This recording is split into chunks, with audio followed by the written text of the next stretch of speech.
You're standing in a field. The sun is rising. The air is cold.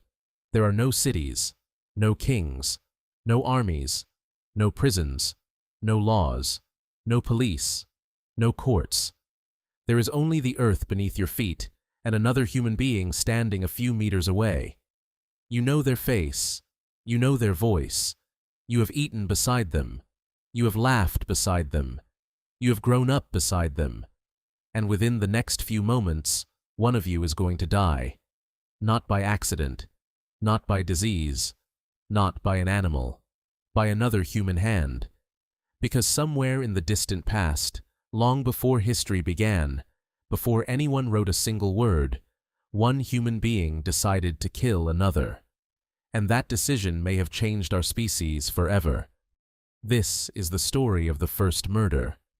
Not the first recorded murder. Not the first crime. The first time a human intentionally ended another human life. And the uncomfortable truth is that we may never know exactly who did it. But we have found the bones, we have found the wounds, and we have found something far more disturbing. Evidence that violence may be almost as old as humanity itself. Because here's the thing nobody tells you. Humans are not naturally peaceful. Neither are we naturally violent. We are both.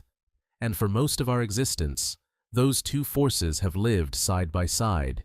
The capacity to love, the capacity to cooperate, the capacity to kill, all inside the same brain. But where did murder begin? Was it jealousy, territory, food, power, revenge, or something much darker? Let's start before civilization, long before cities, long before agriculture, long before kings and empires. Imagine a small group of hunter-gatherers moving through a landscape that looks nothing like the modern world. There are no borders, no property, no money, only survival. For hundreds of thousands of years, humans lived in small groups. Everyone knew everyone. Every conflict mattered. Because if your group contained only 30 people, every relationship could mean life or death. Anthropologists believe early humans cooperated because they had to. Alone, humans are weak. Together, humans became the dominant species on Earth. But cooperation has a shadow. Competition. Food was limited. Partners were limited. Resources were limited. And whenever something is limited, conflict appears. Modern archaeology has uncovered skeletons with evidence of intentional violence dating back thousands of years. Skulls fractured by clubs, ribs pierced by spears, arrowheads embedded in bones. One of the oldest examples comes from Jebel Sahaba in Sudan. The site contains dozens of skeletons. Many show signs of violent death. Arrow wounds, fractures, multiple injuries. Some individuals appear to have been attacked several times. This happened nearly 13,000 years ago. But here's the question. Was this war? Or was this murder? Because war and murder are not the same thing. War happens between groups. Murder happens between people. And the first murder may never leave behind clear evidence. Imagine two hunters arguing beside a fire. One insult, one accusation, one act of jealousy, a stone lifted in anger, a single strike, the body buried. The group moves on. No monument, no written account, no history, only silence. And yet, violence leaves traces. A broken skull, a damaged rib, a healed fracture. The bones remember what people forget. Now, here's where things become uncomfortable. Chimpanzees, our closest relatives, kill each other. They organize attacks. They fight over territory. They commit acts that resemble warfare. The roots of violence may extend millions of years before humans existed, but humans introduced something new. Meaning. Animals kill. Humans murder. Humans justify. Humans remember. Humans seek revenge. The first murder was not simply a death.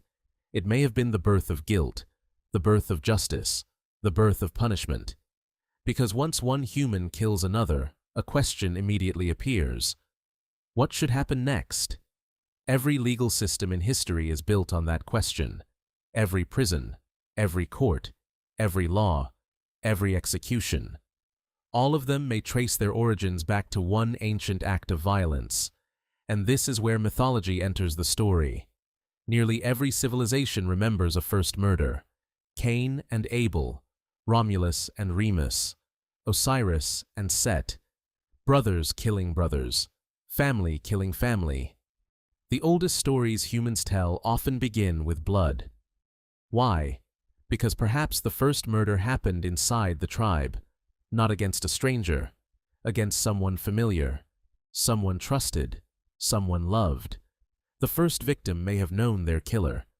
And perhaps that is what frightened our ancestors most. Not that humans could kill, but that humans could kill each other.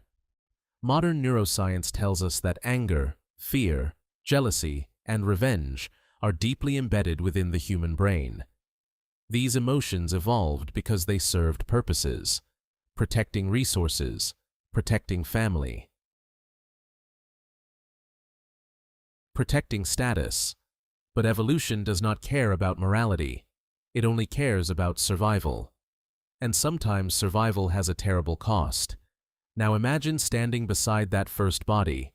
No religion, no police, no law, only a dead human lying on the ground. What do you call this act? Who decides whether it was justified? Who decides the punishment? Perhaps this was the moment morality itself was born. Because murder does not only create death, it creates responsibility. It forces communities to choose, forgive, punish, exile, execute. Every civilization eventually built rules around killing because every civilization eventually encountered it. The uncomfortable truth is that murder may not be a defect of humanity. It may be one of the prices of intelligence itself, because the same brain capable of empathy is also capable of hatred. The same imagination that creates art can imagine revenge. The same intelligence that builds cities can build weapons. And somewhere in the darkness of prehistory, one human discovered that another human could be intentionally destroyed. The world after that moment was different. Perhaps the first murder happened 10,000 years ago. Perhaps 100,000. Perhaps even earlier. We will probably never know. The bones are incomplete. The evidence is fragmentary. The witnesses are gone. But the question remains: who was the first killer, and who was the first victim? For all our technology, our cities, our laws, and our civilization, those two people still walk beside us. Because every courtroom, every prison, every detective, every police officer, every judge, every crime story, every murder mystery, every law ever written, exists because somewhere in the distant past, one human looked at another human and decided that they should die. And perhaps the strangest part of all is this: the first murder is not only the story of the killer, it is also the story of everyone who came afterward. Because the moment humans learned how to kill each other, they also began learning how to stop each other. Law, justice, morality, civilization, all may have begun with blood. And somewhere beneath thousands of years of history, beneath every empire and every city, beneath every courtroom and every prison cell, the oldest question still remains: why do humans kill? And perhaps we continue asking because we still don't fully know the answer.